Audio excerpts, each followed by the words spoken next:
어제 말씀드릴 때는 네. 이 마가라는 사람이 누구인지 말씀드렸는데 이야기 듣다 보면 마가라는 사람은 예수님을 처음부터 알았던 사람도 아닌 것 같고, 그쵸? 네. 겟세마네 동산 직전부터 알았던 사람 같고, 뭐 이렇게 잘한 게 별로 없는 사람 같은데, 물론 나중에 가서 베드로와 바울의 동역자가 됐지만, 그런데 어떻게 이 사람이 복음서를 썼을까? 라는 생각할 수 있거든요. 어제 말씀드렸듯이 복음서가 처음에 기록되지 않았던 이유는 글자라는 게 당시에는 읽을 수 있는 사람도 쓸 수 있는 사람도 많지 않았기 때문이었죠. 네. 그런데 한 명 한 명 죽어가는 상황에서, 기독교 박해가 AD 64년부터 시작되거든요.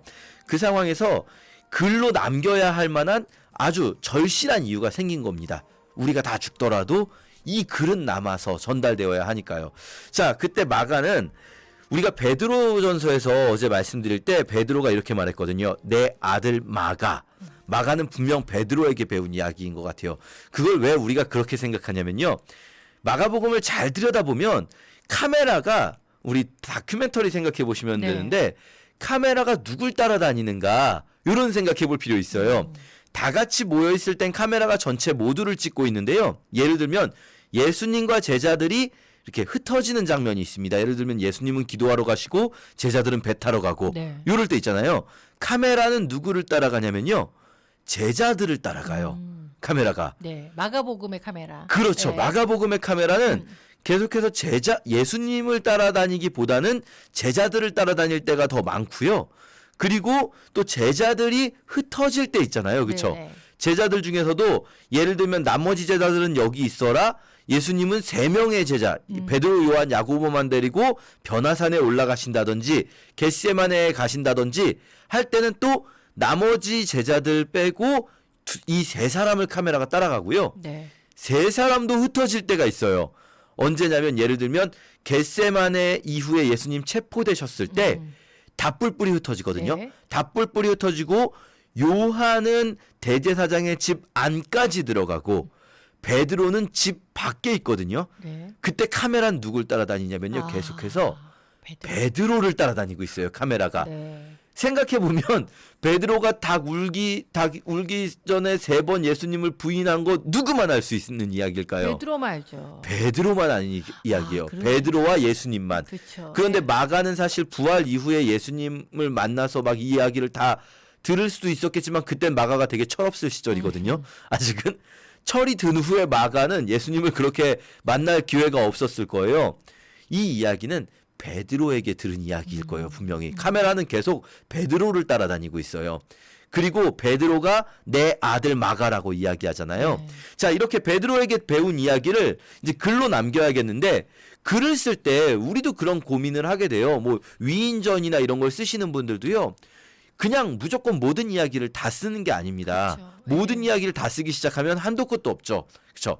자, 예수님의 이야기를 쓰려고 보니까 마가가 아마 이런 걸 고민했을 거예요. 시간 순서로 쓰려고 보니까 예수님이 자꾸 왔다 갔다 해요. 예수님 집은 갈릴리에 있는데 네. 예수님이 절기 때마다 예루살렘을 가셔야 되거든요. 갈릴리에 있다가 예루살렘에 있다가, 갈릴리에 있다가 예루살렘에 있다가, 갈릴리에 있다가 예루살렘에 있다가, 계속 이게 반복되는 거예요. 그러다 보니까 야, 요걸 다 쓰면 너무 복잡해지겠다고 생각을 했을 수 있죠. 일단 빨리 남겨야 되는데, 그래서 이렇게 구성했어요. 1장부터 8장까지는 갈릴리에서 하신 일들만, 네. 예루살렘은 마치 안 가신 것처럼 갈릴리 사역을 모아놓고, 8장에서 10장까지는 이방 지역을 쭉 돌아다니시면서 예루살렘으로 가는 그 과정, 그리고 10장 이후부터는 예루살렘에서의 마지막 십자가를 지시는 이야기, 이렇게 마가복음을 구성하게 된 거죠. 그래서 마가복음을 기초로 한 마태복음과 누가복음도 모두 갈릴리 사역, 갈릴리에서 예루살렘으로 가는 이방 지역 통과하는 이야기, 그리고 마지막 예루살렘 사역, 네. 이렇게 구성이 되어 있습니다. 요한복음은 달라요. 요한복음은 예수님이 자꾸 왔다 갔다 합니다. 갈릴리에 있다가 예루살렘 갔다가, 갈릴리에 있다가 예루살렘 갔다가, 이런 식으로 말씀하시는 거죠. 자, 그럼 마가복음의 주제는 한 3가지 정도만 말씀드리려고 하는데요. 첫째는 뭐냐면 하나님의 아들 예수가 하나님 나라를 이끌고 오셨다는 거예요. 자, 우리 마태복음 할 때도 말씀드렸는데 수미상관이라는 거 있습니다. 수미상관, 네. 수미상관. 예, 우리 강수민 PD님, 예, 머리와 꼬리가 같다 해서 우리 엄마야 누나야 시 말씀드렸는데, 성경에서는 보통 인크루시오라고 합니다. 네. 이거를 맨 앞과 맨 뒤에 동일한 어구를 배치하는 거예요. 마가복음이 시작할 때 이렇게 시작됩니다. 하나님의 아들 예수 그리스도에 관한 복음이 이렇게 시작된다. 하나님의 아들 예수 그리스도라고 말한 다음에요. 마가복음이 끝나기 직전에 마가복음은 16장 8절에서 끝나는데 15장 뒷부분에요. 예수님께서 십자가를 지실 때 백부장이 이렇게 고백하죠. 이 사람은 진실로 하나님의 아들이었다. 그러니까요. 하나님의 아들이라는 이 단어가 이 어구가 마가복음의 시작과 끝을 이렇게 뚜껑 역할을 하고 있는 거예요. 예수가 누구냐를 말해주는 게 마가복음의 목적이에요. 그런데 그 하나님의 아들이 또 인크루시오 하나가 1장에서 어떤 말씀이 있냐면요. 예수님께서 선포하실 때 첫 번째 선포하신 메시지가 때가 찼고 하나님 나라가 가까웠으니 회개하고 복음을 믿으라는 거예요. 하나님 나라가 가까웠다. 그리고 15장에서 예수님 마지막 장사 지내실 때에 이 예수님의 무덤을 제공하는 공회원 아리마대 요셉이라는 사람 등장하잖아요. 네. 그 사람에 대한 소개가 이겁니다. 이 사람은 존귀한 공회원이요 하나님의 나라를 기다리는 자라. 자, 하나님의 나라, 하나님의 아들 이 말이 1장과 15장을 여닫는 그 모습을 보여주는데요. 이런 식으로 예수가 하나님의 아들이시고 그 하나님의 아들이신 예수가 하나님 나라를 이 땅에 이끌고 오셨다. 이게 이제 마가복음이 가장 핵심적으로 하고자 하는 말인 거죠. 그래서요. 마가는요. 사실 설교가 별로 없어요. 마가복음 쭉 돌려보시면 잠깐 이렇게 부분적으로 모여있는 부분이 있지만 예수님의 설교 빨간색이 거의 많지 않습니다. 다른 복음서에 비해서. 마태복음은 되게 많았었잖아요. 그쵸. 네. 마태복음에 비해 마가복음은 설교가 현저히 줄어요. 대신에 뭐가 많냐면요. 마가복음은 기적들이 많아요. 마가복음은 설교보다는 기적을 보여주면서 일단 뭘 보여주고 싶은가? 예수가 누구인가? 예수가 하나님의 아들이라는 것. 그리고 그 예수가 이끌고 온 하나님 나라가 단지 그냥 어떤 설교로서만 행해지는 것이 아니라 실제로 예수가 그 하나님의 나라가 이 땅에 임했다는 걸 보여준 표적, 사인들이 이 땅에 있었다는 거예요. 실제로. 네. 그걸 마가는 막 일단 남기는 거죠. 그러면서요. 마가복음에서 굉장히 반복되는 표현이 뭐냐면 곧, 즉시로 이런 단어들입니다. 이 단어가 무려 40회나 쓰이고 있거든요. 네. 마가복음 16장밖에 안 되는데 네. 한 장에 평균적으로 2번 이상 들어있다는 거예요. 곧, 즉시로, 그때 곧바로 이렇게 한글로는 다르게 번역돼 있지만 이게 다 유투스라는 단어거든요. 네. 유투스라는 단어를 엄청 많이 쓰고 있어요. 이거는 오해하시면 안 되는 게 실제로 시간 순서로 막 바로를 의미하진 않을 수도 있어요. 예를 들면 제가 지금 시점에서 이렇게 말할 수 있잖아요. 제가 한 20년 전에 고등학교 졸업하고 나서 저는 곧바로 졸업하자마자 곧바로 운전면허를 땄습니다. 이렇게 말할 수 있잖아요. 네. 그 말이 여러분 졸업식 끝나고 바로 가서 면허증 받아왔다는 이야기는 아니죠. 그쵸? 그렇죠. 예. 졸업식 끝나고 면허학원 등록하고 네. 그러고 나서도 면허학원 등록했으면 한 달 정도 걸렸거든요. 저희 때는. 네. 그러면 졸업식 끝나고 한 달이나 2달 있다가 받은 거예요. 면허증을 실제로는. 네. 그런데 표현은 지금 그렇죠. 저는 곧바로 땄어요 라고 표현할 수 졸업하고 있죠. 바로 거기에 대한 작업을 시작한 거죠. 네. 그렇죠. 그러니까 강조하고 싶은 건 뭐냐면 마가는 실제로 시간상으로 막 즉시 일어났다는 게 아니라 네. 그만큼 예수 그리스도께서 쉬지 않고 이 땅에 계시는 동안 정말 쉬지 않고 하나님 나라의 사역을 아주 황소처럼 막 이렇게 저돌적으로 예. 그 모든 일을 해내가셨다는 거예요. 그래서 1장 시작하면서부터 바로 예수 그리스도의 사역이 막 저돌적으로 시작되는 모습 마가복음에 볼 수 있습니다. 이것이 다 예수가 누구인가 이것 한 가지 목적이 마가복음에 강력하다는 것. 그리고 두 번째 주제는요. 예수 그리스도의 십자가 죽음입니다. 이건 물론 당연히 나머지 복음서의 주제가 되기도 합니다. 왜냐하면 마가가 제일 먼저 이걸 주제로 복음서를 썼으니까요. 예수가 하나님의 아들이시고 하나님 나라를 이끌고 오셨다. 그리고 예수가 이끌고 온 하나님 나라가 어떤 방식으로 그럼 실제로 이 땅에 임하는가? 십자가 죽음이라는 거예요. 마가복음 딱 절반 나누면 우리 16장이니까 절반 나누면 몇 장일까요? 8장 되겠죠? 예, 딱 네. 예, 순간적으로 당황하셨어요. 숫자 또 물어보지 마세요. 예, 숫자 어렵습니다. 8장부터 분위기가 싹 바뀌어요. 네. 마가복음 8장에서 베드로의 신앙 고백이 있고요. 딱 8장까지가 아까 말씀드렸듯이 갈릴리 사역이거든요. 네. 예수의 갈릴리 사역이 마쳐진 후에 베드로의 신앙 고백이 있고 바로 그 신앙 고백에 이어서 예수님이 전혀 우리는 사실 다 알고 있기 때문에 이때 별로 놀라지 않지만 이걸 만약에 처음 읽는 사람이라면 그동안의 예수님의 말씀과는 전혀 다른 뉘앙스의 말씀이 나오는데 그게 뭐냐면 순환 예고예요.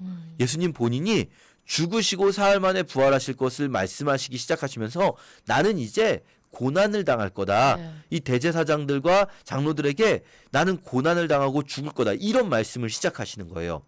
그게 사실은 고난의 이야기가 마가복음 후반부의 주제가 되는데요. 그 고난, 이 3번이나 말씀하시는 순환 예고와 십자가 지시는 그 사건이 바로 이 땅에 하나님 나라를 이끌고 오는 거죠. 그래서 예수가 하나님의 아들이다라고 선포하면서 시작된 마가복음이 네. 언제 이 사람이 진실로 하나님의 아들이 맞다라고 선언하는 그 이방인의 고백까지 듣게 되냐면 예수께서 십자가에 죽으신 후에 이 사람이 진실로 하나님의 아들이다라고 나오는 거죠.